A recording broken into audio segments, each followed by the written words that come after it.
ഇത് മാസ് മോട്ടോഴ്സിൽ നിന്നാണ് Honda Shine SP ആണ് വണ്ടി. നമ്മൾ ജന സർവീസായിട്ട് വർക്കിന് ചെയ്തിട്ടുണ്ട്. ജന സർവീസ് അതിൻ്റെ front indicator പൊട്ടിക്കിടക്കുന്നുണ്ടായിരുന്നു, right front.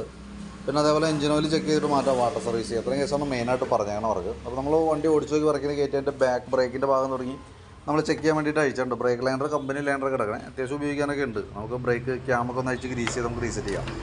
Wheel ബെയറിങ്ങിൻ്റെ condition നോക്കിയായിരുന്നു, വേറെ പ്രോബ്ലം ഒന്നുമില്ല. ആ ബാക്ക് ടയറൊക്കെ ആയാലും പുതിയ ടയർ കിടക്കണം, വലിയ പഴക്കമായിട്ടില്ല. പിന്നെ അതേപോലെ തന്നെ ചെയിൻ ചെറിയ ലൂസ് ഉണ്ട്, അത് നമുക്ക് ടൈറ്റ് ചെയ്തിടാം. അതേപോലെ നമുക്ക് അതിൻ്റെ എഞ്ചിൻ ഓയിൽ മാറ്റുന്നുണ്ട്. അത് ഓയിലും അതിൻ്റെ ഫിൽറ്ററും കൂടിയാണ് നമുക്ക് ചേഞ്ച് ചെയ്യേണ്ടത്. ഓയിൽ ഫിൽറ്റർ കൂടിയിട്ട് വേണം നമുക്ക് മാറ്റാനായിട്ട്. അപ്പോൾ അത് നമ്മൾ മാറ്റാൻ വേണ്ടി അയച്ചിട്ടുണ്ട്. അതേപോലെ തന്നെ എയർ ഫിൽറ്ററിൻ്റെ ഭാഗം നമ്മൾ അയച്ച് ചെക്ക് ചെയ്യുന്നുണ്ട്. നല്ലൊരു കമ്പനി ഫിൽറ്ററാണ്, കുറച്ച് പൊടിയൊക്കെ ഉണ്ട്, പക്ഷേ മാറ്റേണ്ട ഒരു ടൈമിലേക്ക് എത്തിയിട്ടില്ല. നമുക്കൊന്ന് ക്ലീൻ ചെയ്ത് നമുക്ക് റീസെറ്റ് ആക്കി എടുക്കാം. പിന്നെ ബാറ്ററി നമ്മളൊന്ന് ചെക്ക് ചെയ്ത് തുടങ്ങുന്നുണ്ട്. എനിക്ക് 2000 പുതിയ ബാറ്ററി ആയിട്ടാണ് കാണുന്നത് കേട്ടോ. ഇതിനകത്ത് 2025 മോഡൽ ബാറ്ററിയാണ് വണ്ടി ഇരിക്കുന്നത് കേട്ടോ. അപ്പോൾ ഞാൻ അതിൻ്റെ വോൾട്ട് കാര്യങ്ങൾ ജസ്റ്റ് ഒന്ന് ചെക്ക് ചെയ്ത് നോക്കി. 13.15 റേഞ്ച് വോൾട്ട് കാണിക്കുന്നുണ്ട്. അപ്പോൾ ബാറ്ററി നമ്മൾ ടെസ്റ്റ് മോഡിലേക്ക് കൊടുത്തിട്ടുണ്ട്, ബാറ്ററിയുടെ കറക്റ്റ് സ്റ്റാറ്റസ് അറിയാൻ വേണ്ടിയിട്ട്.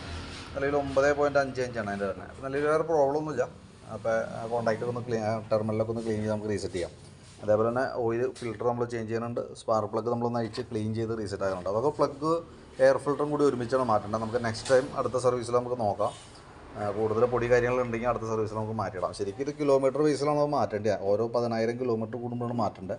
അപ്പോൾ തീരെ മോശം അവസ്ഥയിലേക്കൊന്നും ആയിട്ടില്ല. അപ്പോൾ പരമാവധി ഓടിക്കുക, അതിനുശേഷം നെക്സ്റ്റ് സർവീസിൽ നമുക്കത് മാറ്റി പുതിയത് സെറ്റ് ചെയ്യാം. ഇൻഡിക്കേറ്ററിൻ്റെ ഭാഗം എന്ന് പറയുമ്പോൾ നമുക്ക് ഇൻഡിക്കേറ്റർ ഓൾറെഡി ഇവിടെ നിന്ന് ലോക്ക് ചെയ്ത് പൊട്ടി പോകുന്നതാണ്. ഐറ്റം ഓൾറെഡി സ്റ്റോക്കിലില്ല. അപ്പോൾ തൽക്കാലം ഞാനത് തന്നെ ഒന്ന് ക്ലിയർ ചെയ്ത് റീസെറ്റ് ആക്കി തരാം. നെക്സ്റ്റ് ടൈം നമുക്ക് അടുത്ത സർവീസിന് വരുമ്പോഴത്തേക്ക് ഐറ്റം ഒരെണ്ണം അറേഞ്ച് ചെയ്ത് വെക്കാവുന്ന സംവിധാനം ചെയ്യാം.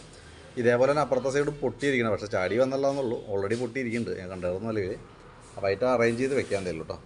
അതേപോലെ തന്നെ ആക്സിലേറ്ററിൻ്റെ കേബിൾ, ഈ സൈഡ് കേബിളൊക്കെ ചെറിയൊരു ടൈറ്റ് പോലെ തുരുമ്പൊക്കെ കാണിച്ചു തുടങ്ങിയിട്ടുണ്ട്. ഒരൊറ്റ മരം മതി. മാക്സിമം നമുക്കത് മാറ്റിയിടുമ്പോൾ 2 കേബിളും കൂടി മാറ്റേണ്ടതായിട്ടൊക്കെ വരും. അത് നമുക്ക് തന്നെ നോക്കി തീരെ മോശമായിട്ട് മാറ്റിയാലും മതി.